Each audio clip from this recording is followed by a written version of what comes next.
Hey,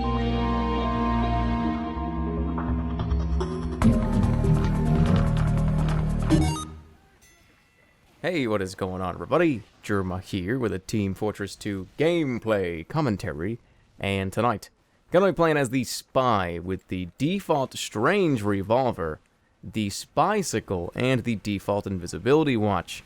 All this stuff is soon to be given away in my backpack giveaway. If you do not know what I'm talking about when I say backpack giveaway, then go back one video and watch that vlog that I did so you can be entered into potentially winning 20% of my backpack.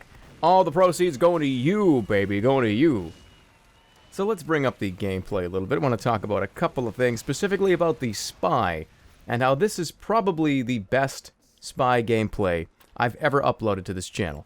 Now, I only kill about 20 people. I think I kill 18 people total kills at the end of the one life. By the way, this is a one life gameplay. I don't think I mentioned that. But I get a total of 18 kills, and I destroy 9 buildings. Now, that's very, very good for me. I know we all hold ourselves to different standards. What's good for you might not be good for someone else. But 20 kills in one life for me, or 18 kills in one life, is very, very good for me.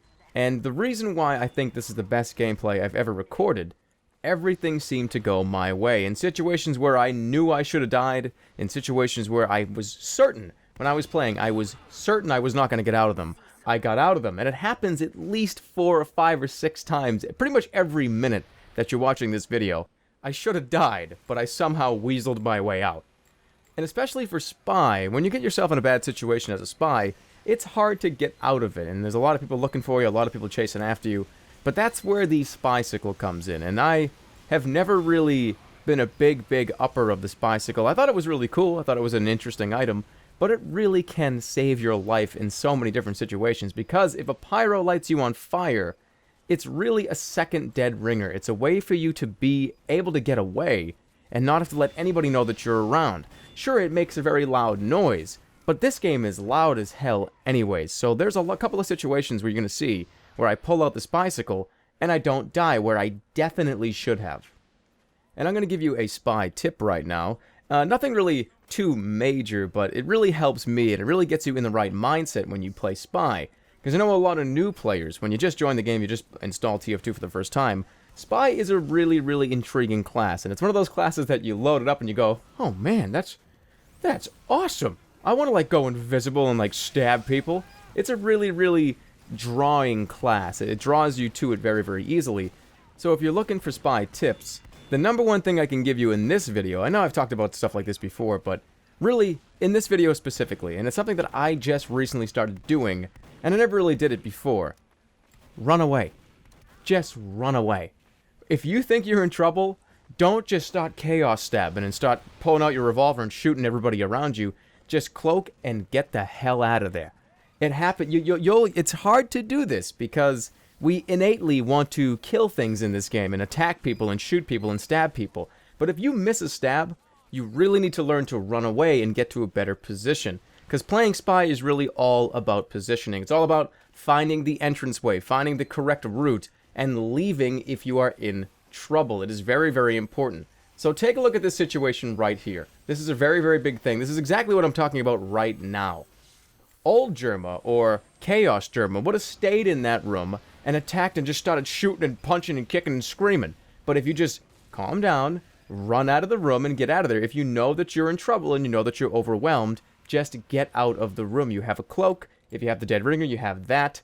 But in every other situation where I've played Spy, in that room with those 2 engineers where I didn't kill anybody, didn't get anything done, I would have stayed in that room, pulled out the revolver, and just started shooting holes in the wall. That's like what I used to do.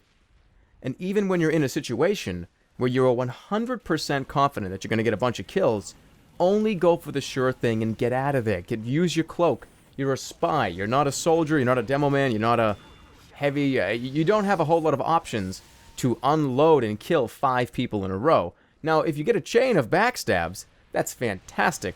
But the options that you have with a backstab chain, they're only in a few different situations. Most of the time when you're playing Spy, you're going to be trying to get behind enemy lines, kill medics, take out buildings. Those crazy chain stabs where you get 4, 5, 6 people in a row, they are so much fun and amazing. But at least for me, they don't really set themselves up that often. The only really places I can think where that can happen is around the corner of a control point, or on the payload cart when no one's really paying attention, just 1, 2, 3, 4, 5, 6, 7. But it doesn't really happen in a real spread out game situation, especially in a place like Upward, where there's 5 million different places you can be.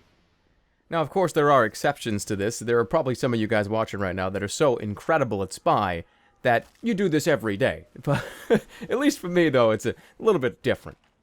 And one more Spy tip before this video becomes full circle and is over. I want to talk about deception. Now, I've talked about deception before, long time ago, in my first ever, like, Spy dead ringer tip video, and it was walking backwards with the dead ringer.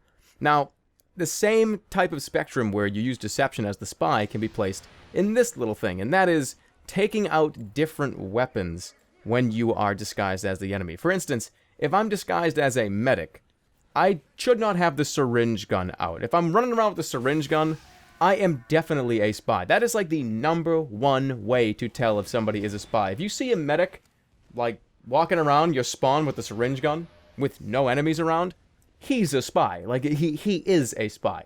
So here's what you do. Pull up your secondary item, which is the sapper, and hit B. What that's going to do is that's going to bring up the medigun for the medic. So obviously that's a lot less suspicious. So a guy running around with a medigun, of course he's a medic, he's trying to heal people.